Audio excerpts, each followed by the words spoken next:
Hello my dear all friends, আজকে আমি তোমাদের কাছে একটা সম্পূর্ণ অন্য রকম টপিক নিয়ে কথা বলবো বলে এসেছি। তো আজকের টপিক হলো মানসিকভাবে শক্তিশালী কী করে হওয়া যায়, যেটা আজকালকার দিনে অনেক বেশি প্রয়োজন। তো চলো শুরু করা যাক। প্রথমেই বলি, আমার বাড়ি হচ্ছে গ্রামে, আর তার জন্য আমি আমার চারপাশে অনেক প্রাকৃতিক জিনিস দেখে বড় হয়ে উঠেছি।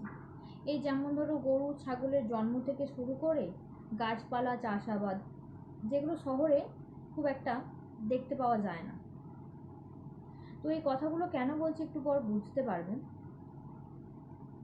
তো দেখবে যে আমাদের মুড অফ হলে মনে হয় একটু কোথাও ঘুরে আসি, একটু কোথাও বেরিয়ে আসলে ভালো হয়।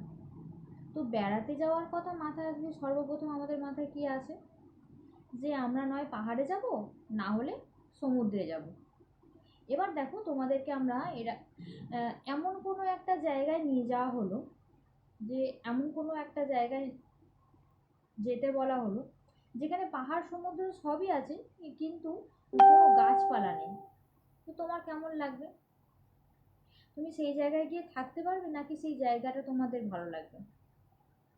আমার মনে হয় ভালো লাগবে না। তো তাহলে অ্যাকচুয়ালি আমরা কি খুঁজছি? তোমরা কি খুঁজছো? সবুজ। আমরা সবুজ খুঁজছি। সবুজ বলতে প্রথমে আমাদের মাথায় কি আসে? গাছপালার কথা।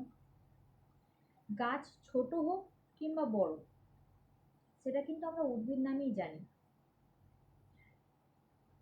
দেখবে আমরা বাইরে কোথাও বেরিয়েছি, প্রচণ্ড রোদ, তো আমরা কখনো কখনো মাঝে সাঝে বড় গাছ খুঁজি, বড় গাছের নিচে গিয়ে একটু আশ্রয় নিই।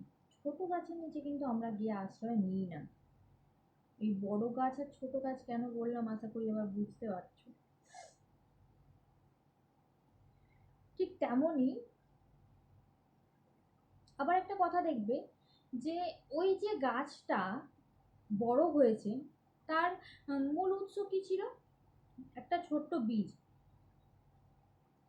ঠিক তেমনই মানুষের ক্ষেত্রেও এটা প্রযোজ্য। আমাদের চারপাশের পরিবেশের প্রাকৃতিক অনুকূলতা ও প্রতিকূলতার জন্য আমরাও কিন্তু সমানভাবে বড় হয়ে উঠি না।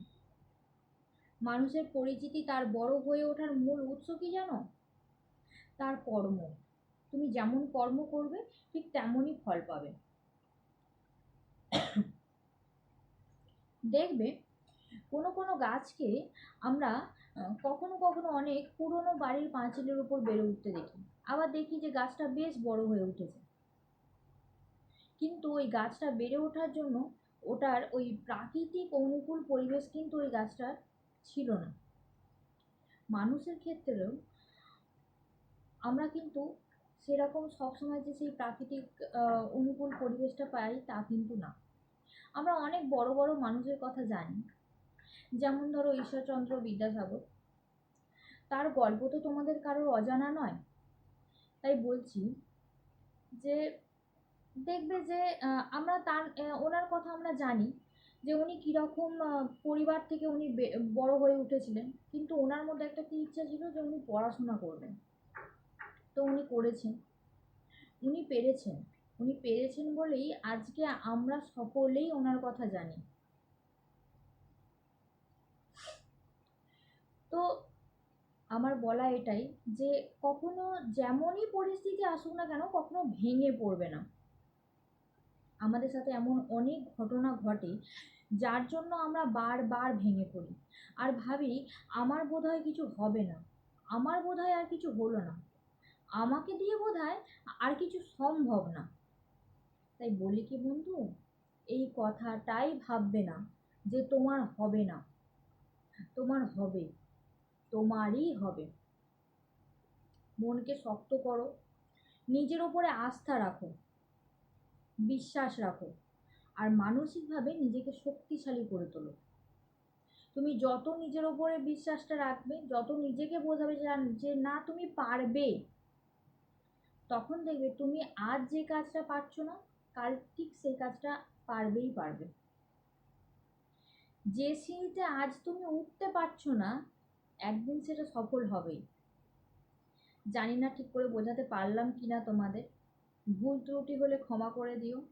আর ভালো লাগলে লাইক করো, কমেন্ট করো, শেয়ার করো। আজ এই পর্যন্ত। Thank you.